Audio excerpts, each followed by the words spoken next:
95% startup seringkali gagal, teman-teman. Bahkan belum mencapai tahun kedua dan ketiga, di tahun pertama aja sudah sangat-sangat struggle. Belum lagi UMKM-UMKM yang memiliki produk atau jasa seringkali juga tidak semuanya bisa berhasil dan berkembang lebih baik. Walaupun jasa atau produk yang mereka jual mungkin bagus ya, teman-teman.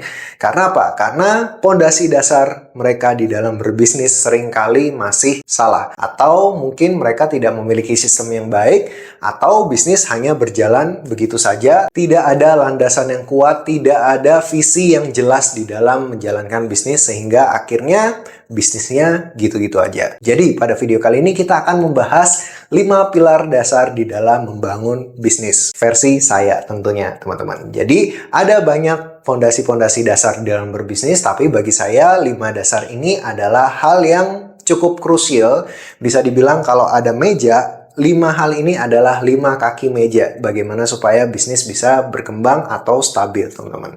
Oke, tidak usah berlama-lama lagi, langsung aja kita mulai dari poin yang pertama. Poin yang pertama, bagi saya, ketika menjalankan bisnis, kita harus punya produk atau jasanya terlebih dahulu, teman-teman. Produk atau jasa, kita harus tahu apa yang mau kita jual. Kira-kira apa value dari produk atau jasa yang ingin kita jual?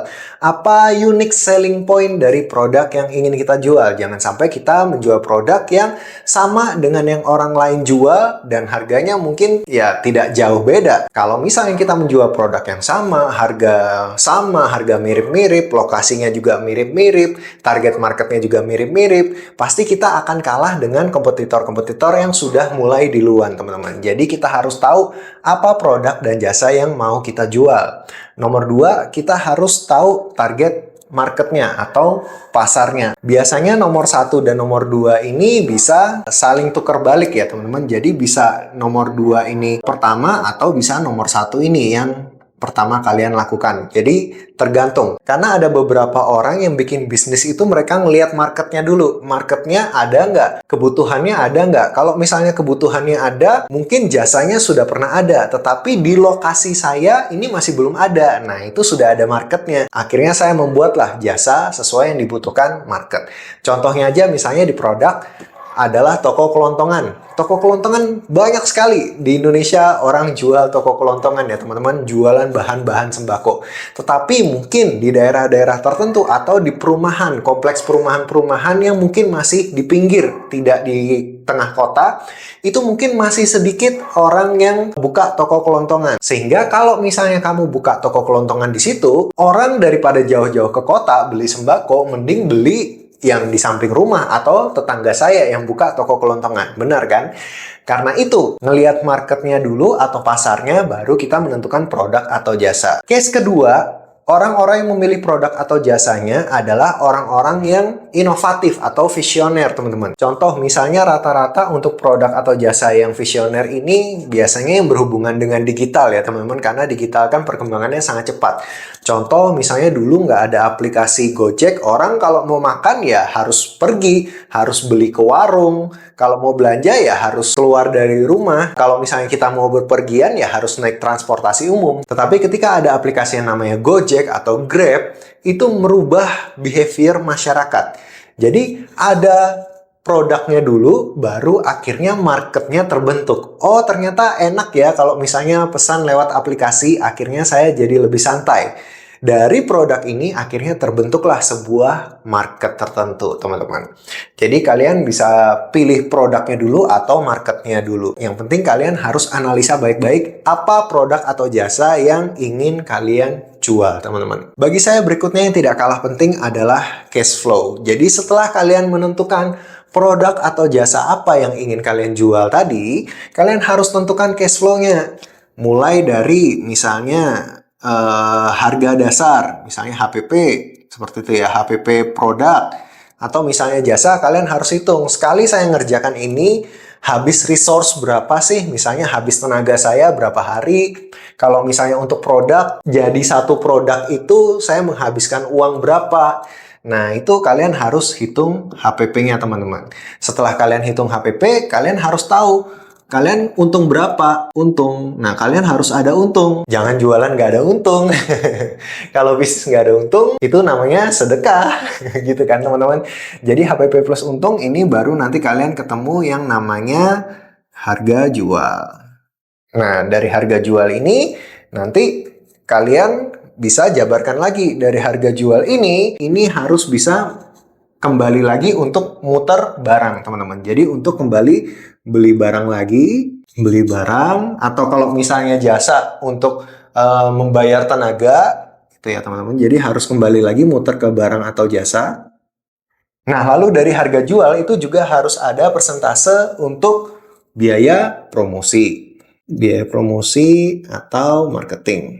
Dari harga jual, kalian juga harus bisa ada persentase untuk biaya operasional, biaya lain-lain. Dan yang terakhir adalah dana darurat. Jadi dari harga jual produk atau jasa kalian, usahakan itu nanti ke depannya bisa mencakup untuk muter barang atau jasa lagi, untuk mencangkup biaya promosi dan marketing, untuk mencangkup biaya operasionalnya. Jadi harus semakin gede produk atau jasa, harus bisa mencangkup operasional yang lebih besar lagi. Jadi kalau misalnya kita produksi 1 sama produksi 100 kali lipat barangnya, ya keuntungannya ya harus bisa untuk biaya operasional 100 kali barangnya, teman-teman. Jadi jangan sampai produk atau jasa kalian semakin gede tetapi untungnya semakin sedikit sehingga tidak ada biaya untuk operasional. Akhirnya kalian kelabakan. Jadi biaya lain-lain ini kayak misalnya mungkin ya untuk pajak atau biaya bulanan itu masuk ke lain-lain. Terus kalau dana darurat, kalau misalnya ada kebutuhan untuk sewaktu-waktu atau misalnya katakanlah bisnis kalian tidak berjalan di periode-periode tertentu, kalian masih punya tabungan, yaitu dana darurat. Pengaturan cash flow itu sangat penting. Kalau misalnya kalian sudah menentukan harga jual yang bisa mencangkup ini dan kalian ngerasa bahwa harga jualnya itu make sense, nah itu baru kalian bisa berkembang lagi, teman-teman, masuk ke SDM. Tetapi sebelum kita masuk ke SDM, cash flow ini kalian juga penting di dalam mengatur keuangan. Itu biasanya ada 2 poin utama yang cukup penting, yaitu ada modal dan masalah gaji. Sering sekali saya ngelihat banyak orang yang punya bisnis baru sampai di ide, belum sempat menguji idenya, mengimplementasikan idenya, belum sempat, jadi belum teruji lah idenya, tetapi sudah berani untuk meninggikan modal dengan cara apa? Utang. Nah, orang yang biasanya belum teruji produk atau jasanya di market dan belum tahu flow-nya bagaimana, flow bisnisnya bagaimana, belum ada pengalaman yang besar, lalu langsung coba-coba cari modal yang besar dengan cara utang, saya yakin hampir 90% pasti akan terlilit utang, teman-teman. Jadi, usahakan di dalam modal, kita harus lihat dulu kalau misalnya produknya berjalan, bisnis kita flow-nya sudah mulai oke, dan ini dari skala kecil aja keuangan kita udah mulai upline, misalnya upline, naik terus, nah itu baru kalian boleh markup modal kalian dengan cara utang, teman-teman. Tapi kalau misalnya bisa nggak utang, lebih baik ya, nggak ada beban. Tapi kebiasaan orang, wah ini masih decline, utang di sini utang, tapi ternyata decline terus. Akhirnya dia harus bayarin utang dan juga harus bayarin biaya operasionalnya. Akhirnya itulah yang membuat bisnis nggak jalan atau bisnis sulit untuk berkembang. Karena uangnya habis untuk nutupin utang. Gali lubang, tutup lubang. Jadi usahakan kalau buka bisnis, mending kalian skala kecil dulu, nggak apa-apa daripada harus utang. Paling nggak berjalan 1-2 tahun, kalau udah terlihat, oh flow-nya oke nih, kayaknya nih cukup stabil sih flow-nya, baru kalian naikin modal kalian, teman-teman. Yang kedua, biasanya permasalahan di cash flow adalah masalah gaji. Biasanya rata-rata orang kebingungan bagaimana cara menentukan gaji. Semua di dalam perusahaan harus digaji, teman-teman. Seringkali UMKM pemula, mereka bermasalah di laporan gaji karena tidak memiliki laporan gaji yang jelas, tidak memiliki laporan cash flow atau arus kas yang jelas, masalah keuangan gak jelas, dan permasalahannya biasanya rekeningnya jadi satu dengan rekening pribadi. Jadi ngerasa bahwa uang bisnis adalah uang pribadi. Itu adalah hal yang sangat-sangat keliru. Jadi kita harus tahu, oh kita kalau bisnis ini kita mau digaji berapa. Nah itu ya harus konsekuen. Jangan uang bisnis kita pakai untuk keperluan pribadi. Ya untuk bayar ini, bayar itu, bayar cicilan, bayar pay letter gitu. Repot ya teman-teman, nanti akhirnya bisnisnya nggak bisa berkembang. Seharusnya kalau misalnya uang bisnis itu, kalau misalnya ada uang lebih ya diputar lagi untuk aset-aset kantor atau untuk modal supaya bisa operasionalnya berkembang dengan lebih baik teman-teman. Nah kalau kalian ngerasa bahwa cash flow kalian udah cukup bagus, baru kalian hire lah orang yang lebih profesional untuk membantu kalian teman-teman. Jadi kita masuk ke poin keempat yaitu SDM. SDM ini kapan kita harus meng-hire orang? Ketika cash flow kita ini sudah bagus. Ketika cash flow sudah bagus dan kita ngerasa bahwa ngegaji kita aja udah digaji yang cukup untuk diri kita sendiri, baru kita hire lah orang lain. Hire karyawan. Seperti itu ya teman-teman. Dan kalau saya punya ukuran sendiri, karyawan ini paling nggak harus bisa melakukan 70% apa yang kita kerjakan. Jadi kebanyakan owner-owner bisnis itu hire SDM, tetapi SDM-nya nggak membantu. Akhirnya apa? Duitnya boncos di masalah gaji teman-teman. Jadi karyawan itu bisa ada karyawan yang sifatnya yang cost, tapi ada karyawan yang sifatnya adalah investasi. Karyawan kamu saat ini apa? Karyawan kamu adalah beban atau investasi teman-teman. Itu penting. Jadi paling tidak SDM itu karyawan yang Anda rekrut itu bisa mengerjakan 70% dari ekspektasi kalian teman-teman. Jadi kalau bagi saya pribadi, selama dia bisa mengerjakan 70% dari ekspektasi yang saya bayangkan, maka saya lebih baik delegasikan dan saya mengerjakan hal yang lain. Kenapa penting SDM? Karena kalau misalnya seorang business owner selalu berkutat di 2 atau 3 hal ini teman-teman, tidak ada bantuan dan dia selalu melakukan hal yang teknis, bisa-bisa bisnisnya ketertinggalan. Karena di dalam suatu bisnis harus ada orang yang memikirkan long term dari usaha ini. Kira-kira di depan mau membuat apa, mau berusaha apa, mau mikir bagaimana teman-teman. Nah itu harus ada orang yang visioner. Ya biasanya di dalam bisnis yang visioner pasti adalah ownernya teman-teman. Tapi kalau ownernya terlalu mengurusi hal yang teknis, 90% energinya dibuat hal yang teknis, biasanya untuk mikir ke depan agak sulit ya teman-teman, karena waktu dan energinya sudah habis. Jadi kalau misalnya ada budget lebih, cash flow lebih, usahakan udah masuk ke SDM. Carilah SDM yang berkualitas yang bisa membantu usaha atau bisnis kalian teman-teman. Jadi penting bagi saya untuk cari SDM yang tepat. Kalau misalnya di sisi saya pribadi, misalnya cari SDM yang bisa melengkapi kekurangan saya. Contoh, misalnya di dalam suatu perusahaan ada owner-owner yang nggak enakan sama karyawannya. Owner yang nggak enakan, mau negur nggak enak, mau ini sungkan. Kalau misalnya kita sebagai business owner udah tahu kelemahan kita di hal tersebut, ya kita harus hire SDM. Misalnya orang HR yang lebih taktek itu bahasanya, lebih satset lah, lebih tegas kepada orang lain. Kalau misalnya kita udah tahu, oh karakter kita ini adalah karakter orang-orang yang sungkan sama orang atau tidak mau clash sama orang, ya nggak masalah. Yang penting kalau kita punya budget lebih, ya kita hire SDM yang berkualitas, HR yang berkualitas. Nah, ini adalah salah satu contoh kalau misalnya di human resource. Kalau misalnya di hal yang lain juga sama. Kalau misalnya kita mau mengembangkan lagi, misalnya kita punya produk kue, oh, kita ingin mengembangkan lagi menjadi beberapa jenis kue lainnya yang lagi kekinian.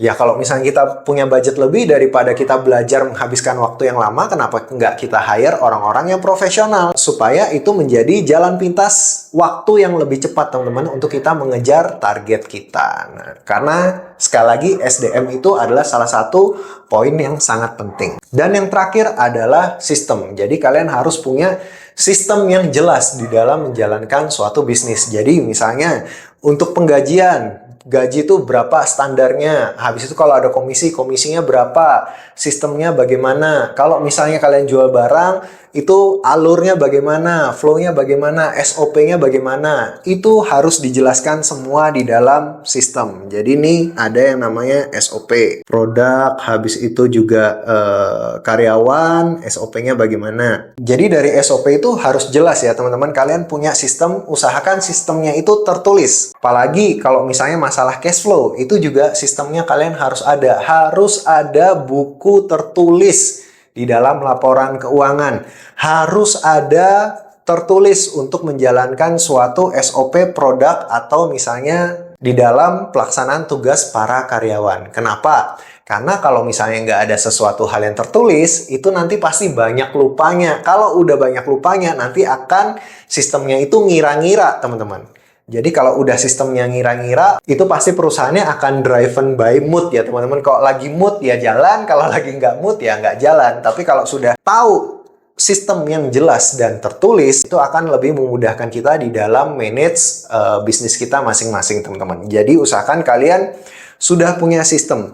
Semakin gede SDM kalian, kalian harus punya sistem yang semakin matang. Jadi kalian harus tahu plan A, plan B, plan C, sampai dengan plan Z. Contoh misalnya di dalam sebuah perusahaan, kalau misalnya produk saya ini diretur, nanti apa SOP-nya? Kalau misalnya jasa saya ini nanti ada yang komplain, bagaimana SOP-nya?